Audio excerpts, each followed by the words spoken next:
অনেক মা ছেলের প্রশ্ন করে, আমি তোরে এত কষ্ট করে লালন পালন করলাম, আর বিয়ে করার পরে বউ তোর আপন হয়ে গেল। এরকম একটা কমন প্রশ্ন আছে না নাই?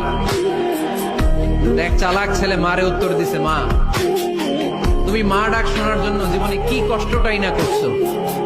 আমারে তুমি 10 মাস 10 দিন পেটে ধারণ করছো, এত বড় বস্তা, খাইতে পারতো না, টয়লেটে যেতে পারতো না, খালি বমি করতে, ওষুধ খাইতা। 10 মাস পেটে ধারণ করলা, 2 বছর দুধ খাওয়াইলা, আমার পেশাব পায়খানা পরিষ্কার করলা।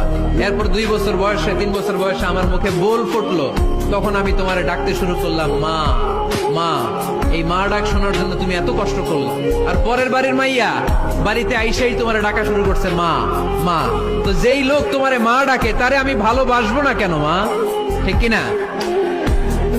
আমার মুখের মা ডাক শোনার জন্য তুমি এত কষ্ট করলা, কি কষ্ট। আর পরের বাড়ির চিনি না